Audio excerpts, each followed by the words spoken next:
What is the value of m and n where m and n are natural numbers? So என்னோட value என்ன எம்மோட value என்ன அப்படிங்கிறத கேட்டிருக்காங்க. உங்களுக்கு வேல்யூ கரெக்டாக சொல்ல தெரியணும். So here m plus n greater than mn and m greater than n. So எனக்கு என்ன தெரிஞ்சிச்சு அப்படின்னா m greater than n தெரிஞ்சு போச்சு and m plus n greater than mn அப்படிங்கிற இன்ஃபர்மேஷன் தெரிஞ்சு போச்சு. ஸோ இதை வச்சு சப்போஸ் எம்முக்கு பதிலாக நான் 5 போடுறேன், இதுக்கு பதிலாக நான் என்ன பண்ணுறேன் 4 போடுறேன், ரெண்டையும் கூட்டினா 9, ஆனால் ரெண்டையும் பேருக்குனா 20 வரும். அப்போது எனக்கு கண்டிஷன் சாட்டிஸ்ஃபை ஆகலை. ரைட்டா? ஸோ இந்த மாதிரி நான் நம்பர் சூஸ் பண்ணி பார்க்கணும். ஸோ வேறு ஏதாவது நான் செக் பண்ணி பார்க்குறேன். எம்முக்கு பதிலாக ஒரு 3, எண்ணுக்கு பதிலாக 2. ஸோ இது ஓகே இருக்குது. ரெண்டையும் கூட்டினா 5, ரெண்டையும் பேருக்குனா 6. அப்போ எனக்கு இதுவும் வரல. ஸோ அப்போ நான் வந்து வேறு ஏதாவது செக் பண்ணி பார்க்குறேன். எனக்கு இப்போ பார்த்துக்கலாம். அப்போ எண்ணுக்கு பதிலாக நம்ம 1 எடுத்து செக் பண்ணிடுவோம். 1 எடுத்து பார்த்தா ஒரு ஈஸியாக இருக்குன்னு நான் நினைக்கிறேன். ஓகே, எண் வந்து 1, சரி எண் வந்து 1, எம் வந்து 2, ரெண்டையும் கூட்டினா 3, ரெண்டையும் பெருக்குனா 2. அப்போ இது mn போட்டுக்கலாமா? அப்படி முடிவு எடுக்கக்கூடாது. ஏன்னா எண்ணுக்கு 1 போடுவோம், எம்முக்கு 3 போடுவோம், ரெண்டையும் கூட்டினா 4, ரெண்டையும் பெருக்குனா 3. இதுவும் கரெக்டு, இதுவும் கரெக்டு. அப்போ 1 போடுங்க, 4 போடுங்க, ரெண்டையும் கூட்டினா 5, பெருக்குனா 4. அப்போ இதுவும் கரெக்டு. அப்போது என் வேல்யூ 1ங்கிறது ஓகே. எண்ணுக்கு 1 போட்டால் எம்முக்கு எந்த வேல்யூனாலும் வருது. ஸோ கொஸ்டினில் what is value of M and N, ரெண்டு நேச்சுரல் நம்பர். அப்போது ரெண்டையுமே நான் சொல்லணும். ஓகேவா? சரி, okay.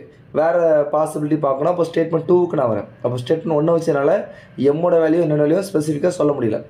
Statement 2, the product of mn is 24. So from we have clue that 8க்கு 3, 24க்கு 1, 6 நாள் 24, 6க்கு 4. இந்த மாதிரி டிஃப்ரெண்ட் பாசிபிலிட்டிஸ் இருக்குது. ஓகேவா? ஸோ n சின்னது. அப்போ இதெல்லாம் m இருக்கலாம், இதெல்லாம் n இருக்கலாம். ஸோ ரெண்டையும் பெருக்குனா 24, கூட்டினா இதில் 16. அப்போ இது கிடையாது. கூட்டினா 10 தான் வருது, பெருக்குனா 24. அப்போ இதுவும் கிடையாது. அப்போ இந்த 1 தான் இருக்குது. சரியா? சரி. இப்போது ஸ்டேட்மெண்ட் 2ல் இருந்து பாருங்கள், இன்ஃப்ளூயன்ஸ் ஆஃப் ஸ்டேட்மெண்ட்டும் வரக்கூடாது. ஃப்ரம் ஸ்டேட்மெண்ட் 2 mn 24 அப்படின்னா ஐ ஹாவ் this 3 possibilities. ஓகேவா? ஸோ இப்போ I can't able to say the answer.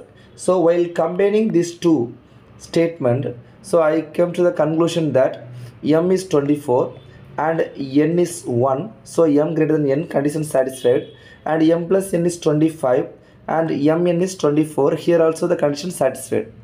So while multiplying while multiplying m and n, I got 24. So condition statement 2 also satisfied, statement 1 also satisfied. From that I came to the conclusion that m is equal to 24 and n is equal to 1. These are natural numbers.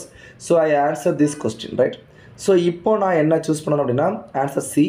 The question can be answered by using both statement together, but cannot be answered using either statement alone. So while solving this question, we can't able to answer this question from statement 1 alone. Statement 1 வச்சு மட்டும் நம்மளால் solve பண்ண முடியல. Statement 2 வச்சு மட்டும் solve பண்ண முடியல. Statement 1 வச்சு நிறைய பாசிபிலிட்டிஸ் இருக்குது. ஸ்டேட்மெண்ட் 2 வச்சு ஒரு 3 பாசிபிலிட்டிஸ் இருக்குது. while combining both the statement, we came to the conclusion that m is equal to 24 and n is equal to 1. So here we solved this question. The answer is C. ஓகேவா? So இந்த மாதிரி தான் data சஃபிஷியன்சியை கொஞ்சம் அந்த line by line கரெக்டாக பார்க்கணும், கரெக்டாக எடுக்கணும். ஓகே.